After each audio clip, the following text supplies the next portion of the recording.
Hey everybody, welcome back to another episode of Swedenborg in Life. It's a special episode tonight. I feel like I've been saying that a lot. It's a special episode, but this one actually is legitimately special. We have a very special guest here with us. We have Pastor Howard Storm on the program, and as always, we're going to be taking live questions and comments. So if you want to ask Howard Storm something, get your questions in on YouTube or Facebook. We'll grab them and try to get to a few of them throughout the show. My name is Curtis Childs. I'm the host, as per usual, but it's not about me. It's about the knowledge. So let me introduce our guest. Pastor Howard Storm is a former art professor and chairman of the art department at Northern Kentucky University. He's best known as the author of the book My Descent into Death, about his near-death experience. He's appeared on NBC's Today Show, The Oprah Winfrey Show, 48 Hours, the Discovery Channel, Coast to Coast AM, but now, which I'm sure is his crowning achievement, he gets to be on our show tonight. So, Howard, thanks so much for coming on the program. Thank you for having me, Curtis. Absolutely. And I as I mentioned, last week when I first said Howard Storm's going to be on the show, we had everyone in the chat, "Yay, Howard Storm, Howard Storm." And even my wife was excited, especially excited about this show because she's read your book. She thinks you're cool. So we all think you're cool, and thanks again for coming. So I want to get to a bunch of stuff, and this, generally our show is about Swedenborg, and we're not going to stick on him the whole time. But the very first question, because you and I had talked before this, and you said you had come across Swedenborg's works and actually read a little bit of them. Would you just, how did you come across Swedenborg, and how did that interaction take place? Shortly after my near-death experience, I was invited to attend a Friends of Ions meeting, which met at the Swedenborg Church here in Cincinnati. Mm-hmm. And I didn't know what that was, just a cute little church. And I got to meet the pastor, whose name was Patrick Rose, and we became very good friends, and his wife also. And he lent me and gave me some Swedenborg books, and I read them all. And that was back in 85, 86. And I thought it was all really good stuff.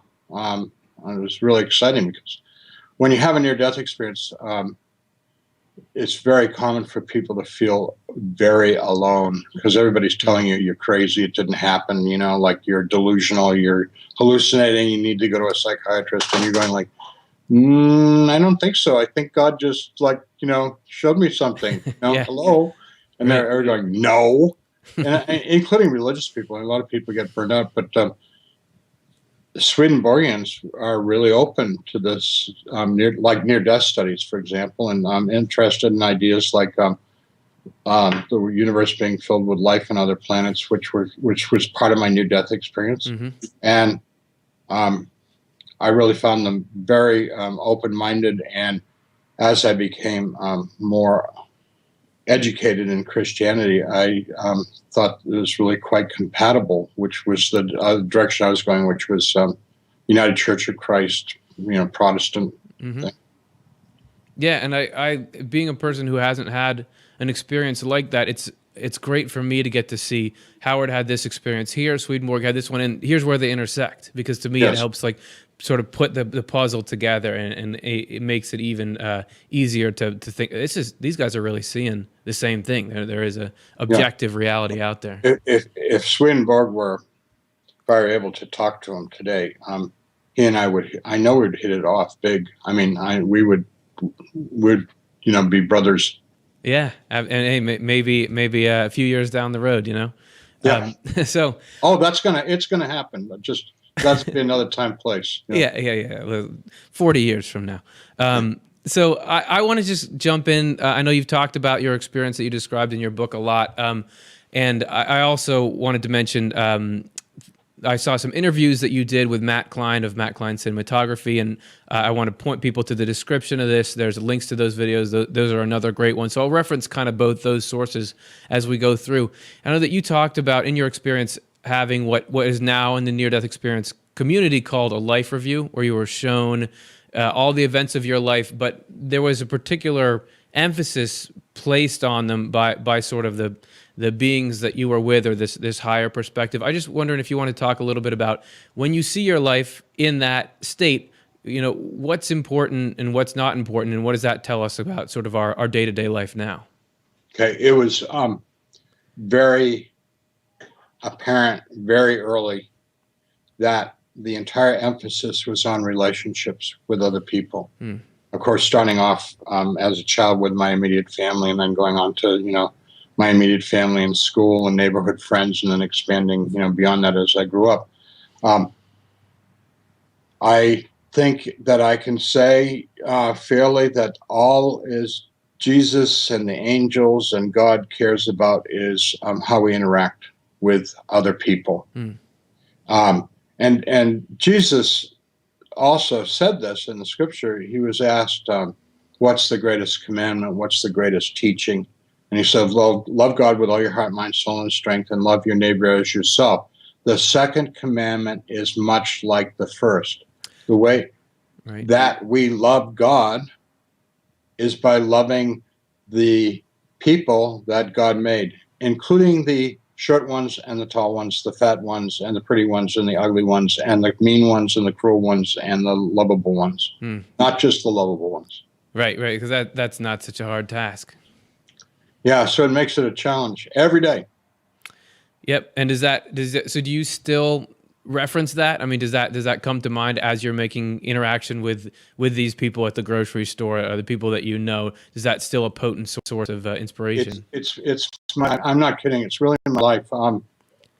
I feel like I'm a baby trying to learn how to do this stuff. I've only been doing it 30 years. I mean, I'm almost 70, but my near-death experience when I was 38 years old. So I've been doing it over 30 years. But when I asked Jesus, what did he want me to do? When he told me I had to come back to this world, which I didn't want to do, I said, well, what do you want me to do? And it's a big, long story, but I'm going to condense it down to the important point. Is he said, love the person that you're with. And I'm like, what? That, yeah, sure. Okay. But what do you want me to do? And he said, no, that's it. That's your whole purpose, is to love the person that you're with. So, like I'm at the grocery store, all the grocery stores here, they're all the cashiers are trained to say, did you find everything you were looking for? They all have the same script, and it's a hard one to make a conversation around, but I make jokes.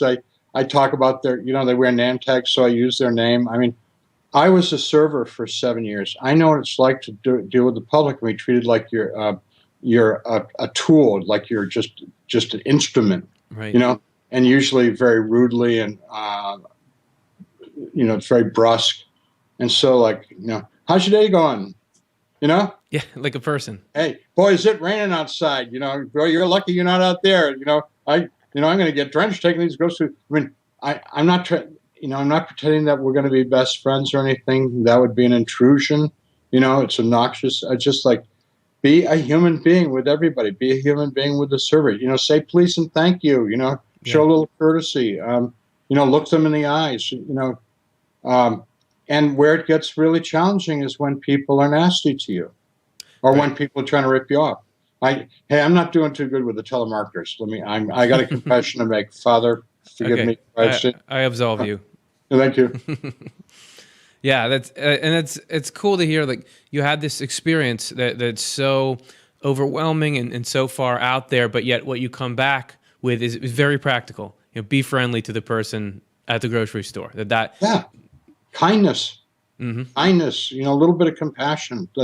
That's all God wants of us. And I know for a fact, because Jesus told me this, all he wants us to do is to give it a good try. Okay, so do your best. Yeah, because I hope I don't disappoint you, but I'm not Billy Graham. Didn't make. Let me check my notes. Yeah. Howard Storm. Okay. Yeah, I mean, I'm nothing special, honestly. I'm no big deal. And with God, that's okay. That was one of the other things I learned in my life review, that God doesn't care about any kind of success by our worldly standards. In God's eyes, success is the kindness that we show to our family, our friends, our neighbors, our co-workers, and to the stranger. Yeah, and that's not if you think about, okay, what are my 5-year goals? You're often thinking career or something like that, but what you learned was that actually it's really about love, loving the people you're around. Yeah, and the weird thing is, I know this sounds kind of like magical, but if you focus on love, the other stuff falls into place. Everything falls into place. Yeah. No, that sounds like it would work. I once heard somebody say, life is like a string of pearls. you grab one and the rest will follow. Yeah, and Yeah. like you're grabbing the most important one there. Yeah. Okay, well, you mentioned talking to Jesus there, and that would probably be the first question for you that I had is what's it like meeting Jesus? You know, what's he like? Can you put that into words? Do you want to bring us a little bit back to that part of your experience? Yeah, I want to highlight a few things. First and most important is that his love for us is beyond any experience of love that we've ever had in our life. So I'm even reluctant to use the word love, but I'm not going to make up a word. His love is like our falling in love. That kind of like over the top crazy love that where we fall in love, magnified by many, many times. Wow. The love that he expresses towards us.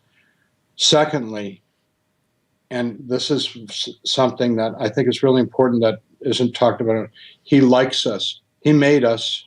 Yeah. He likes us. He made our nose, our eyes, our mind, our bodies. He put us in the life situation that we're in. He thinks we are the most adorable things in the world. I'm a grandparent by many times. And the only thing I can compare it to is like how we just love our grandchildren unconditionally, and they can do no wrong. They broke the precious china. Who cares? We'll get another one. Not important. Right. And all we want. What do we want for our grandchildren? We just want them to live well, to be good people. Mm-hmm. And hopefully fulfill whatever potential they have in life. That's what we want for our grandkids. And that's what Jesus wants for us. That's why he doesn't want us to do stupid, bad things, because those are destructive. Yeah. And one more thing I want to point out is that Jesus has the best sense of humor in the whole world. And the reason why I know this is for a fact is because he thinks I'm funny. There we go. And my wife doesn't recognizes. think I'm very funny. Matter of fact, a lot of times she thinks my jokes are terrible. And because I like to say silly things. I think it's amusing, and Yeah. Jesus thinks I'm amusing. Yeah. So therefore, he must have the greatest sense of humor in the world. Yeah, well, you can always say, "Oh, that one killed with Jesus." I don't know about you guys, but Yeah. well, yeah, that's awesome, and that's very, very different than the picture that some people have tried to paint of, an authoritative figure who is angry with you when you don't live up to standards. Yeah, no, it's a terrible corruption. Mm-hmm. Because one of the reasons why I think I can support my understanding of Jesus is that if you just step back and look at the gospel records, he's mobbed all the time. He's constantly trying to get away from these mobs. Now, he was mobbed because he could heal people, and there was no medicine as we know it in his day. So that was one reason why he was mobbed. Another reason why he was mobbed was that he had wisdom and charisma that like just astounded people. But there's another reason why he was mobbed that people neglect to think about, because he was so beguiling, so charming, so winsome. He was not a person to be terrified of or to be afraid of. He actually told jokes. I had in my New Testament class in seminary, they were trying to explain some of his things are actually in the cultural context quite funny. Yeah. He used hyperbole a lot, which is like, I've told you this a million times. What's the matter with you? You're not listening. Right. I mean, it's like, that's the way he talked, idiomatic, Aramaic first century, Yeah, it doesn't always translate unless you know what you're looking for. Yeah. Well, I'd love to, we've been talking about really the feel-good side of things. Something, of course, that struck many people about your account was this whole dark first half to it, that you needed to, or that you went through this experience. And this is actually where I want to bring in some similarities that I noticed between your experiences recorded and Swedenborg's. I want to talk about, there's a quote from Swedenborg in his book, Heaven and Hell. It's just like 2 lines. I'll read it now. But he says, "Heaven is differentiated into communities, and so is hell. Every spirit is a member of some community, is sustained by an inflow from it, and therefore acts in harmony with it. This is why we are united with heaven or hell, just as we are united with spirits. We are actually united to some community there, the community we belong to in respect to our affection or our love. For all heaven's communities are differentiated according to their affections for what is good and true, and all hell's communities according to their affections for what is evil and false." And I only mention that because you talked about that you were at first when you had woken up out of your body, you got led along in this long journey by these beings that ended up being not nice at all, and they were doing all kinds of harm to you. Yet you described them a couple of times. You said, I didn't want to admit it, but these were my people. That you had some kind Yeah. of. Would you tell? So that to me sounds like this spiritual community. Would you tell me what that meant? If you had asked me before my experience if I was a good person, I would have said, "What's the matter with you, idiot? Of course I'm a good person." I gave $15 to the United Way last year. Yeah, You know? right. What's wrong with you? Yeah. I was manipulative, um, completely self-absorbed. I thought because I was an artist and an art teacher, I thought that I was justified in that mindset. Matter of fact, it's kind of expected of like people in the arts, to just be, completely driven, alpha type, narcissistic people. And that's what I was. And that's not good. That's absolutely opposite of what God wants us to be like. And of course, opposite Jesus. So I know that those people that had at me were people just like me, people that thought they were good, thought they were great, thought they were wonderful, totally self-absorbed. But in the world that they had chosen, God didn't cast them into that place. They had chosen that place. They didn't understand the consequences of what they were getting into, although everybody's warned, but nobody believes it. The consequences that you go where you're stripped down to your essential nature, as Swedenborg described. Yep. And then in that world where there's no restraint, no laws, no rules, no police, nothing to restrain behavior, people then begin to act out from their most base instincts. Mm-hmm. Yeah, and so that part of your experience overall was to recognize the them in you, so you could be separated from it. Yes. Okay. Yeah, and this kind of leads into the other Swedenborg quote I had, which has to do with this sort of, we've been talking about the very light side of things and the very dark side of things, and sort of the clash between them. He wrote this in his book Secrets of Heaven, number 761. He says, spiritual struggle is a battle inside us between the evil spirits and angels present with us, and we sense this conflict indistinctly in our conscience. Further vital information about this combat is that the angels constantly defend us and deflect the evil that the evil spirits intend against us. And that reminded me of, you said in an interview that shortly after your experience, you actually could see something like this battle going on. Do you want to just describe that a little bit? Yes, it went on for several months, but the problem was it was way more information than I could handle. And it wasn't just about me. I could see that struggle between the good and evil spirits, between the angels and the demons, if you will, with everybody that came into the room. Now, the problem is I found out very quickly that if I tried to approach that subject with people, they would tell me things like, "You're crazy. Yeah. You're delusional. You're hallucinating. You need to go to sleep. You need to see a psychiatrist. What's the matter with you?" Yeah, the people don't take it well when you say, "Hey, I see this devil around you."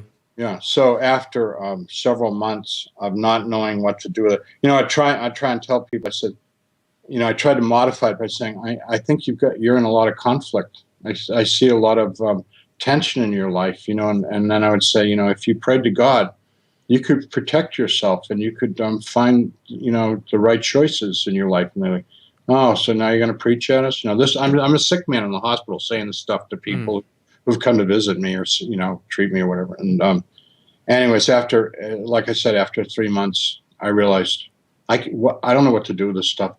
And I prayed to God. I said, "Take it away from me. I don't want it." And it was gone.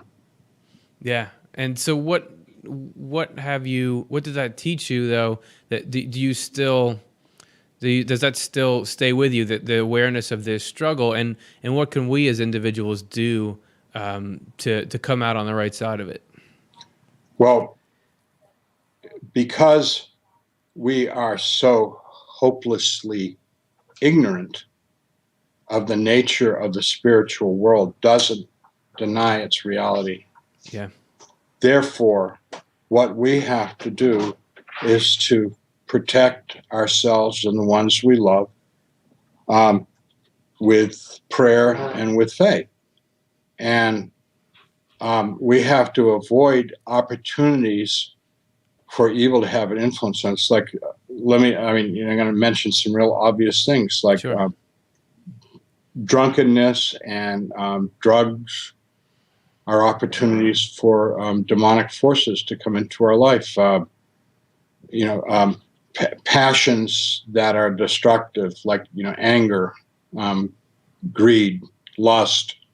Those are all opportunities because the way you get these demonic influences is not by, some people are satanic, but most people are not overtly satanic. They just they get greedy and they want and they want and they want and they want. And they're like, I'd do anything for that. I'd do anything for that. And that's all a demon needs to hear. Oh, really? You do anything? I'll show you a way. Right. Because one characteristic of the demonic is it lies. It promises you good. Like, for example, all over the United States, we're having a heroin epidemic. Mm-hmm. Now, who doesn't want to feel better? I want to feel better. I got aches and pains all the time. I'm an old man. I'd like to feel better. The heroin dealer offers young people an opportunity to feel better, and then they become addicted, and it destroys their lives and their families and society around them. I mean, if that isn't demonic, I don't know what is. Yeah, but you don't. When you're first offered it, you don't see all the consequences tied to it. Oh, you told me, hey, it's going to feel better. Don't worry, it's not addictive. It's free. Hey, have a hit. Yeah, and so sounds like a good deal. Right, and so that's sort of the nature of all these evil things that are presented to us. The same thing with anger. Hey, it feels good to get even, but you don't realize that it's doing sort of a similar thing to the spirit. Right. So are there precautions that you take? I mean, do you have like a sort of a daily routine or something to keep yourself safe?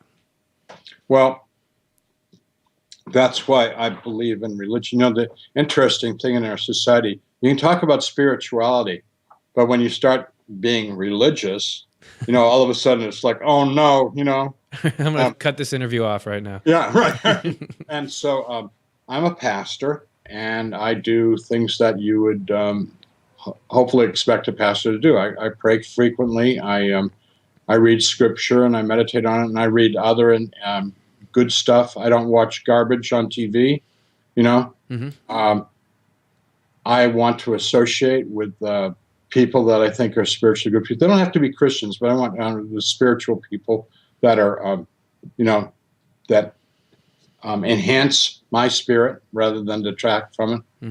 Mm-hmm. So all of my friends are good people, and I kind of embarrassed by it because I really should be out there dealing with the dregs of society, and I don't very much. And most importantly, I try and keep my heart, my mind, and my soul focused on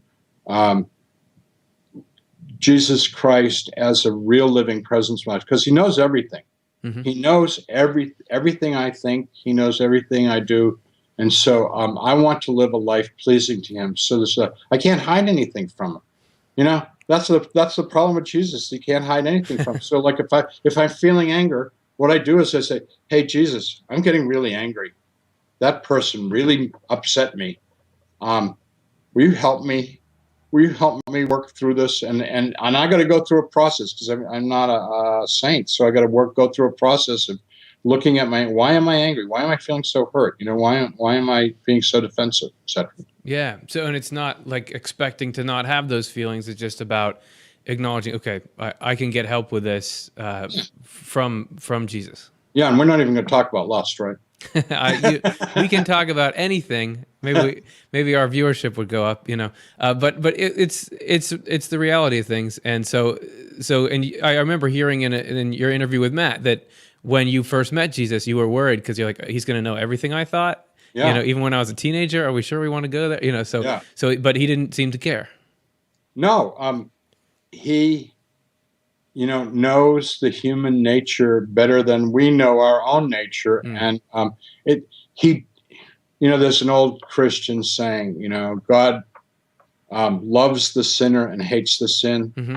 That is true, true, true. Jesus loves us, and he just doesn't want us to do things that are destructive to ourselves and to our relationships with one another. Hmm. And so, the negative things like greed and lust and drunkenness and stuff, it's not that they're inherently bad. They're just self-destructive and destructive to the people around us. Right, and that's a very different feel again from the sometimes you have people setting Jesus up as this person with very very high standards, and the whole he's kind of testing you to see, are you good, are you worthy of me or not. But you're saying that the only reason he doesn't want us to do things is because he's worried about the welfare of us and the welfare of other people. Right, because the bottom line is he created us, every single one of us, to be amazing and wonderful by his standards. And that's what he would like to see happen in the world, where people had the possibility of living up to the full potential that he created us in. Yeah. Everybody's been given very special gifts, and in fact has the potential to accomplish a great deal in this world. And is that so? The sort of if we want to call it the hell state that you saw that those people were in, is that just a refusal of those gifts? Absolutely. And of course, the greatest gift of all, the greatest refusal of the gift is that what God represents is a benevolent world, a benevolent universe, a loving universe, that's what God represents. The Bible says God is love, and he's created a world where it could be a loving, nurturing world, and most especially towards children. Okay. And instead, that is not the way the world is. I mean, and nobody, not even the biggest Pollyanna in the world, would say that that's the way the world is. Like the world, I think at best can be described as haphazard and dangerous and chaotic and threatening. I mean, would you tell your child, yeah, sure, go walk a few blocks, your little child, go walk a few blocks and meet all the strangers and go into their houses and enjoy them? No, that'd be a terrible parent, because you don't know. I mean, the worst things imaginable could happen to them. We teach our children to be afraid of strangers and to avoid, contact with people, and because we have to. How can we have a world of love when we live in a world that's full of danger? Yeah, and is the haphazard nature of it, this world that we're living in now, does that trace back to this larger clash between heaven and hell, or good and evil that you saw? Absolutely. And the sad thing is that we have the power through our faith, through our spiritual faith, to protect ourselves from evil. I mean, this might push some people's credibility to the limit, but I mean, I've participated in a number of exorcisms of homes. Mm-hmm. When people have told me that there was some kind of evil spirit going on in their house, their children. I mean, most especially their children were being, constant nightmares at night, waking up in terror and stuff like that. And I'm happy to say that when we did the exorcisms, it all went away. No more nightmares, good night's sleep for the parents and the children, stuff like that. We have the power through faith to make our world safe and sound. Yeah, and was that intimidating for you the first time you got invited to something like that? It wasn't intimidating. I didn't know whether I was doing it right or not, but I guess I did it right. Yeah. Right. The results. I walked around the house and said really strong from the heart prayers in every room. That was it. Yeah, that did it. I guess you can't argue with those results. Yeah. Well, so I want to bring in. We have questions from the audience. I wanted to take a look at a few of these. So let's pull up our first one. This is from YouTube, Rasaya. Mr. Storm, did you experience any of the things in hell described in Swedenborg's writings, or meet or speak with any people? So overall, Howard, what were your experiences with the hell side of things, and what were they like? I was taken by a committee to this place of darkness, and then when I realized that this was going very bad, very scary, I said I wouldn't go any further, and they told me I had further to go. And at that point, they turned on me, and they very slowly and methodically first tore me apart, and then violated me in every way that they possibly could, until there was nothing left of me. That was my interaction, and those are the people that I met and talked to. Mm-hmm.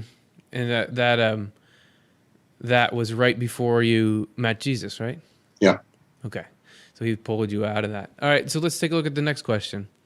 This is from Yokopo. Can I ask about Howard's vision of the future? What do people do all day? What kind of houses do people live in? What did they wear? So this is from, I think, your book. You had a vision shown to you of the future. Yeah, Jesus said this is what the world's going to look like 200 years from now. That was in 1985. And there were a variety of ways that Jesus explained to me we were going to get to that future, some good and some bad. But I'll talk about the future. I didn't see any dwellings at all. Mm-hmm. People were in complete control of the people were connected telepathically over the entire earth and intergalactically. And they controlled the weather. And so the people would go like, things are a little dry. We need some rain. Let's bring in some rain. And they would invite the rain to come in, and the rain would come, and then it would go. People spent their time very, very, very dedicated to the nurturing of children. That was the primary focus of the future, was the nurturing and loving and educating and caring for children. As I said, I didn't see any dwellings at all. I don't know if they had any. My sense was they didn't. Mm-hmm. I could not perceive any technology. Someone has said to me, maybe the technology was so discreet you didn't recognize it, and I'm willing to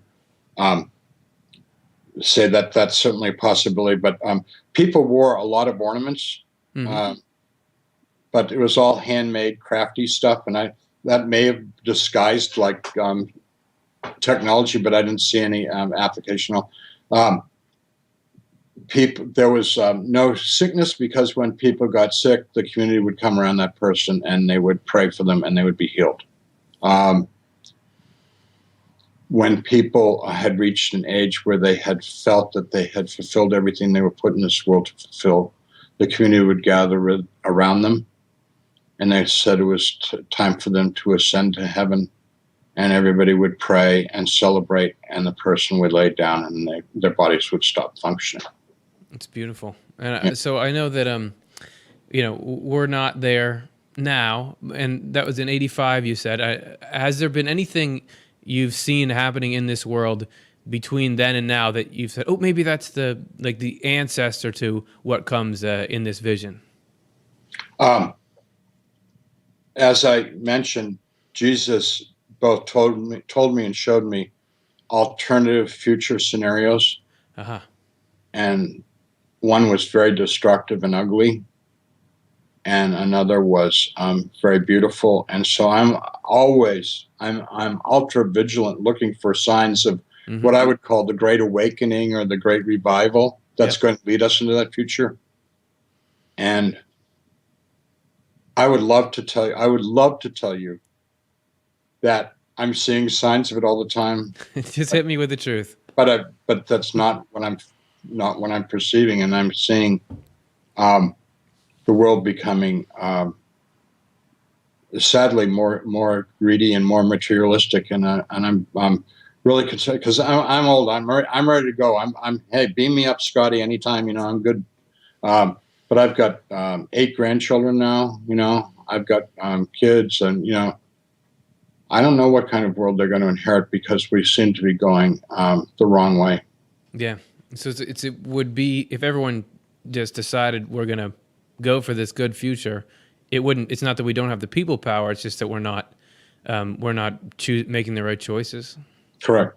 All right. Well, hopefully, later, like tomorrow, you'll call me and say, I saw awesome. Yeah, right. We're right. getting on it. All right, that's the importance of the work that you're doing, and what I'm trying to do with my life. It's I'm not the Messiah. You're not the Messiah. We're painfully aware of that. But mm-hmm. what we can do is we can point the way. Yeah, and it's been really encouraging to me to see the response to this kind of content that we've been getting on YouTube, that your book has gotten. I know that you told me you're going to be there's going to be a movie about your material, so it is exciting to see that there's at least an interest in the kind of Yeah. things we're talking about. Yeah. All right. Let's take a look at the next question from the audience. This is from Matt. If you do a good deed for the sole reason of going to heaven, is that technically unholy because it stems from a selfish reason? Oh, that's an interesting question. I think that honestly, I mean, to be brutally honest, everything we do has an element of. I want to clean up the word selfish. Okay. I want to use a euphemism. Sure. Enlightened self-interest. There we go. That's lawyer speak. Well, look, if I do something that's good for you, I know that it's good for me. Mm-hmm. And so I'm not going to knock myself out. I'm not going to beat myself up, worried about whether it was too much of my self-interest and not enough compassion for you, right? I mean, it's like there's a mixture in there. Mm-hmm. I would hope that my reasons are altruistic and self-sacrificing, but as a human being, part of the reality is that I think about my own self-interest, and in a way, that's okay too. I need to take care of myself. I need to pay attention to my needs and my wants, and and my general well-being. That's not a bad thing. On the other hand, I hope that that's not the only thing that's motivating me. I honestly, and this may be a little hard for the caller to take, but I don't do things for the intention of getting into heaven, mm-hmm. because I can't by my own merit go to heaven, and in fact, nobody can. The only way I can get to heaven is through grace, through the gift of God that He gives us through Jesus Christ. So He says, if you believe in me, I'll come and take you to heaven. Like He says that in the Bible, in the Gospel of John. I know that's true. I take Him at His word. I can be a big screw up, but with my trust in Him and with my intention to live a life pleasing to Him, whether I more or less successful, and believe me, it varies from day to day and hour. He's going to make good on His word. He is trustworthy. There is nothing. How many times do I have to say nothing I can do to merit going to heaven? And I absolutely have no idea of how to get to heaven. Like, what do you do when you die? When you die, you're like totally confused and lost. Trust me. Yeah. You don't know nothing. You can't get to heaven. The only way you're going to get to heaven is He says that if you've lived a life putting your trust in me, your faith in me, your hope in me, whatever, and try to do a reasonably, give it the old college try, so to speak. Right. You're good to go. So, and I know that. I know it. It's in the Word, and I believe it, and that's the way it's going to work for me. So I'm not doing anything to get into heaven. All I'm doing is trying to live a life in the moment, today, this minute. Live a life pleasing to Him. Yeah, and it sounds like it's really about the intent more than the results, even. You nailed it. Okay. Absolutely. You nailed it right there. Great. Good. Well, then. So once again, I'm not Billy Graham. Well, I'm just glad that I made my presence here worth it tonight. Yeah. In that one. All right, let's take a look at the next question. Joanna, how would Howard suggest that Christians function within a church if their perspective of Jesus' message is more liberal than traditional doctrine? Every church has its own personality. Mm-hmm.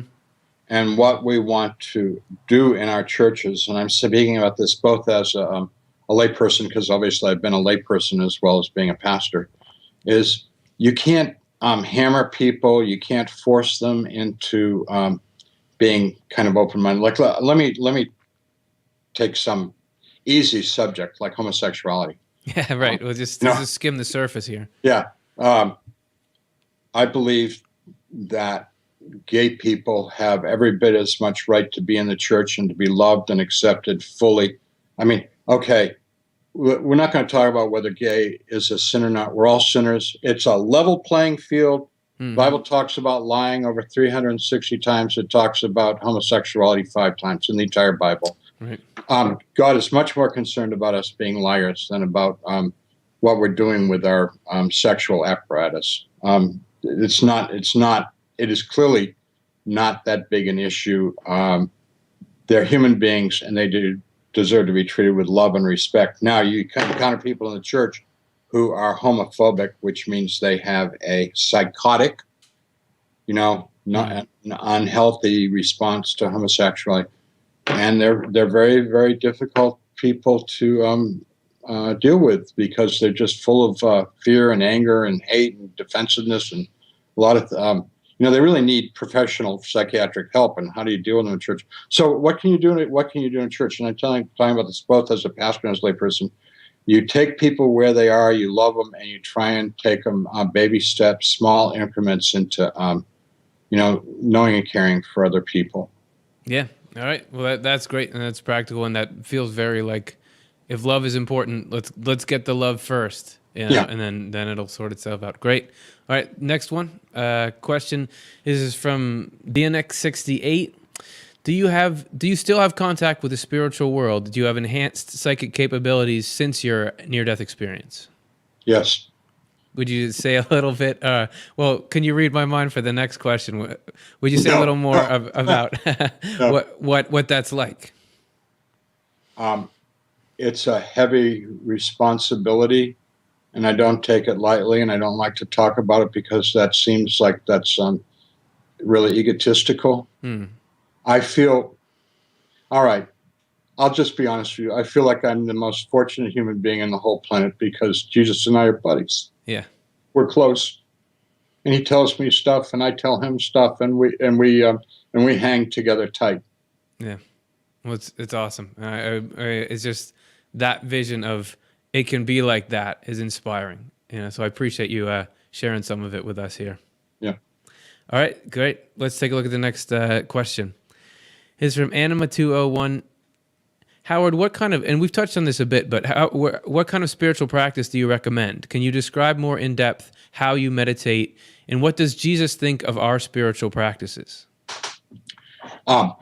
First of all, I want to say it's all good, especially if we take on a discipline, that's been tried and tested. It's really interesting because we live in a time when everybody's looking for the newest craze, and it's so funny because a lot of this stuff is pretty ancient. Like, for example, mentioned meditation, and that goes back to centering prayer, which is what the early Christians were doing from the get-go. And even, in fact, they formed a whole group of people called monks who would go off into the desert. And we're talking about the 3rd century, like within a few hundred years of people saying, I want to do centering prayer like all the time, not just, some of the time. So I'm going to go off and live in a cave and hopefully people will throw some, barley my way once in a while and feed me. There's a monastery close by that I like to visit frequently because they pray all the time. They meditate all the time.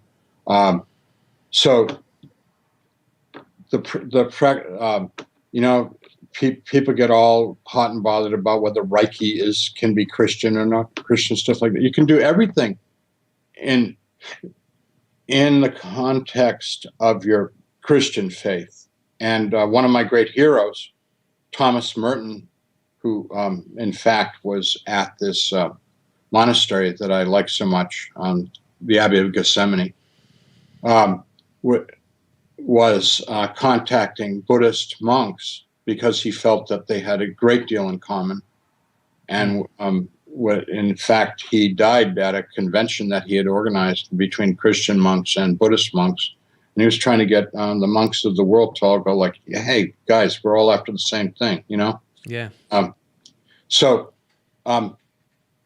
don't mean this glibly, but within our own cultural context, within our upbringing, I was raised as a child in a traditional congregational church in New England, and you know what? A mighty fortress is our God, rocks my world. Right. Mm-hmm. And I like to go to a church where they do traditional hymns because that's what I grew up on, and it just brings me back to that the faith of my childhood and my upbringing. Yeah, and I think you'll get a lot of people who have a similar experience where something really works for them, but they'll say, okay, because it works for me, everyone's got to do this. But it seems like you're saying, Yeah, do what works for you. yeah, and and I can't understand why everybody doesn't like double chocolate almond coconut ice cream. It's a Like no-brainer. Yeah. I mean, I'm kind of like very passionate about it, And, why doesn't everybody like it? And I go to people to the ice cream store, like I'm the only one ordering, and people are getting like weird things like black raspberry. It's like, why would you get black raspberry when I mean, Yeah, it's right. just taste. Hmm. It's just taste. Yeah, It's all good. absolutely. It's all good. I love it. I love it. I love it. Let's take a look at another one. We got a lot of questions coming in here. This is by Drive By Poet on YouTube. How particular was Jesus regarding right conduct? If one has goodwill and kindness, would it be proper to be quiet and mild mannered without jokes, smiling, laughter, and excessive chatter? Um, I think jokes, smiles, and chatter are all signs of friendliness. I think, of course, the important thing is, a certain degree of moderation. Earlier I mentioned, like the strangers that we meet, like the cashier at the grocery store and stuff like that. You can't monopolize your time, and when they're done checking out, it's time for you to move on. Yeah. Especially with the person like breathing down your neck behind you wanting Yeah. to get checked out. But like what about the bagger? I Mm. mean, I always acknowledge the bagger and thank them. Hmm. I mean, that's, and I smile at them and ask them how's it going. And sometimes I try and engage the bagger in a conversation if the the cashier isn't too. I mean, um, ignoring people and being formal and I think that's actually kind of rude. And so that maybe goes back to we get some of our sense of humor from Jesus' own sense of humor. Yeah, humor is lightening up. That old saying. Have you heard this one? Do you know why angels can fly? No, why? You haven't heard it? Uh-uh. Mm. Because they take themselves lightly. Ah, oh I love man, it. great. Well, thank you for Yeah, arming me with that one. yeah. We need to lighten up and be joyful people. There's a line in the scripture that is. It seems like nobody's ever read it except for me. Jesus says, "May my joy be in you, and may your joy be complete." Right. He wants us to be filled with His joy and be joyful people. That's a wonderful vision. That's a pretty nice guy. If Yeah. that's what he wants. All right, let's take a look at the next question. This is from Shelley. I am a recovering addict, very spiritual now. Will I be judged on my past? No. When we are straight up with God, and if this person's gone through recovery, I assume they've done the 12 steps, which is like the whole 12 steps thing is a complete God deal. So the 12 steps is more Christian than most Christians are Christian, Right. in my opinion. And I happen to be very familiar with the 12 steps because I was very involved with Al-Anon. That's Family and Friends of Alcoholics for a long time. So I know all about the 12 steps, et cetera, and the traditions. When you go through those steps, which is relying on a higher power and confessing your shortcomings and making amends, et cetera, et cetera. You've done everything that God could possibly ask of you. And you know what? Here's the incredible thing. It's all gone. It is all gone. One of the cool things about our faith is that we can be born anew every day, get a fresh start, and everything's behind us. God doesn't even keep a record of it anymore. It's incredible. God edits the book of life every day. Yeah. Good. So yeah, the things spill out the back there. We fill it up with new good pages. Yeah, and that's the sad thing about people that don't have any faith in God, because they have to carry the burden of all that stuff all the time, and that burden is overwhelming. And did you feel like because you said before your experience, you didn't have really a belief in God. Did you feel like the way you carried burdens changed after your experience? Oh, 100%. Yeah, completely. Great. All right. So there's a good message, because I know we get a lot of people writing in who have struggled with addictions or things in the past. So it's good to hear that there's nothing that is going to weigh us down forever. That anything can be lifted if we take the steps. Absolutely. Great. All right, let's just do a couple more here. We're getting near the end of the hour, but we'll let a few people get it in. This is from Karen on Facebook. I don't understand how we don't miss the people we leave behind when we cross over. When we go to heaven, we can actually see and hear them from heaven. I mean, as if we were there. We're not there. We're in heaven. I mean, sometimes people in heaven get a sort of a special assignment to come back as a guardian angel, but that's not the norm. Most people in heaven are very aware of the loved ones that they've left behind, and they have a completely different perspective on what's going on down here, because what they want from us, the ones that are still here, to have a good life, to love one another, to care for each other, to be good people. That's what they want, because they know that in a few minutes, by heaven's clock, they're going to come home. I call heaven home, because that's where we belong. And so they know that. I mean, they're waiting. You know, you're going to be home in a few minutes. You know, like, don't you think it's about time to clean up your act and get ready to do this? You know. Right. Because and then of course they feel sad for the people that don't want to come home. You know, it's like a whole different perspective on life. Yeah, but they also know that in God's infinite mercy and grace, there's always hope somewhere, somehow. Yeah, wonderful. So they can. So it's not that we cross over and forget about everyone we knew in this life. We continue to care about them. We care very much about them. Wonderful. All right. But we also know that in God's infinite mercy, there's hope for everybody, even the worst. Yeah. And a sense of trust that God has taken people on the path that's their best shot at coming home. Yeah, I mean, like the Bible tells us that Jesus went to hell. When he died, he went to hell, and he preached, and he saved a lot of souls. Yeah, I think he probably saved a lot of souls, because he's a very attractive character. He's pretty good, man. He's got some charisma there. Yeah, Right. And he did it that time, and I don't know how many times he's done it since, and how many times he'll do it in the future. Right.